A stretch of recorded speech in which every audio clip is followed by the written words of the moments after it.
नमस्कार दोस्तों, स्वागत है आपका हमारे चैनल जोश जीके जीएस में।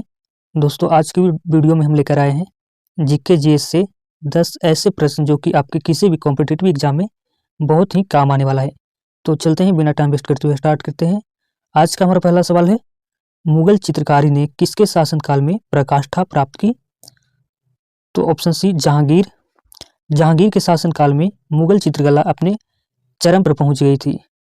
जहांगीर को चित्रकला करना पसंद था। उन्हें स्वयं चित्रकला का गहरा ज्ञान था।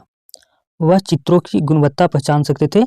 ठीक है, तो अगर आपके एग्जाम में आए कि मुगल चित्रकारी ने किसके शासनकाल में पराकाष्ठा प्राप्त की, तो ऑप्शन सी जहांगीर बिल्कुल करेक्ट आंसर होगा।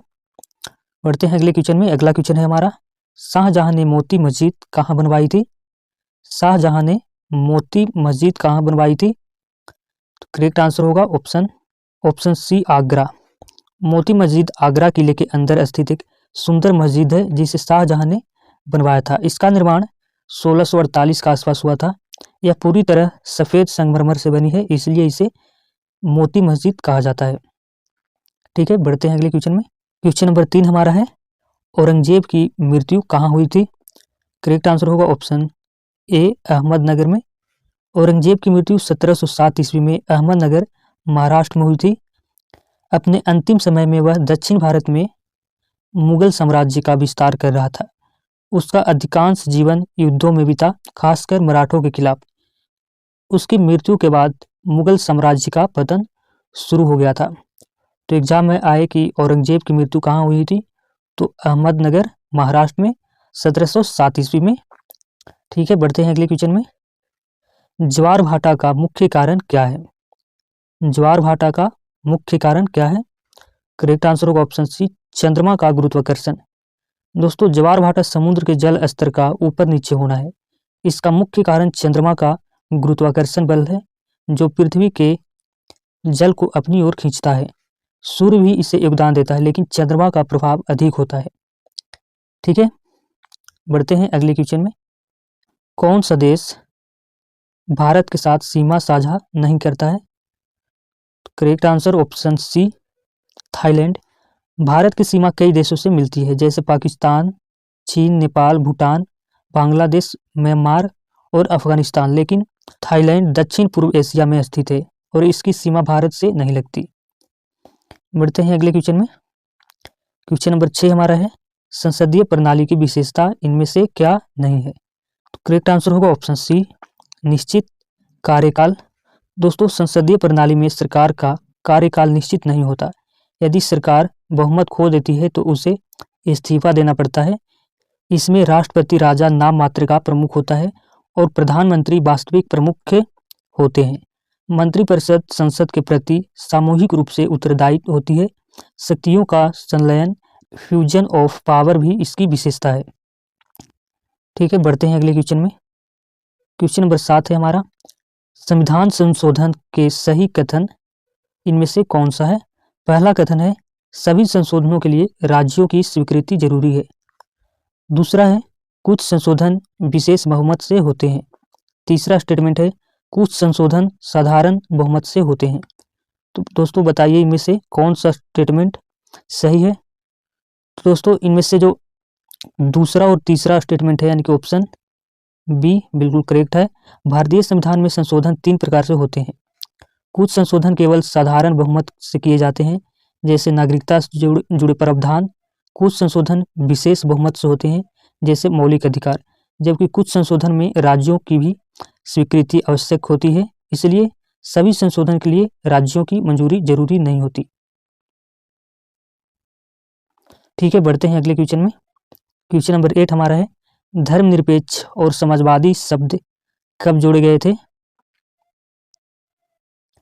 तो ऑप्शन सी 42वां संविधान संशोधन में, जब 1976 में 42वें संविधान संशोधन द्वारा प्रस्ताव में समाजवादी और धर्मनिरपेक्ष शब्द जोड़े गए थे। यह संशोधन इंदिरा गांधी के समय हुआ था। इसे मिनी संविधान भी कहा जाता है, क्योंकि इसमें कई बड़े बदलाव किए गए थे।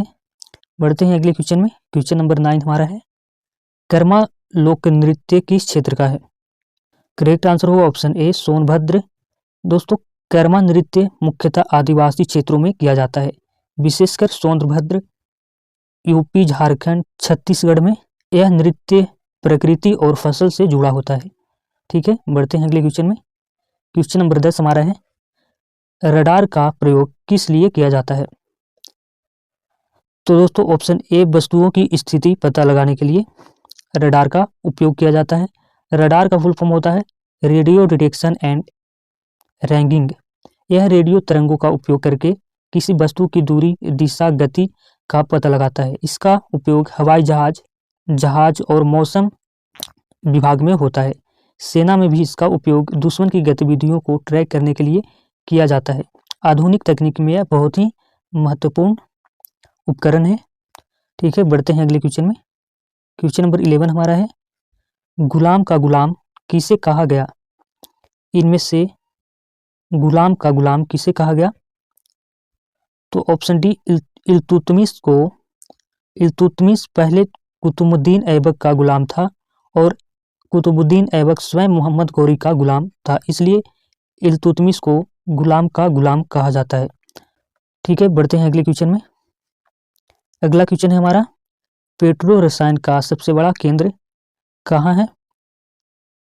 तो ऑप्शन ए, जामनगर गुजरात में दुनिया का सबसे बड़ा रिफाइनरी कॉम्प्लेक्स स्थित है, जिसे रिलायंस इंडस्ट्री संचालित करती है। यहाँ बड़े पैमाने पर पेट्रो रसायन उत्पाद बनाए जाते हैं।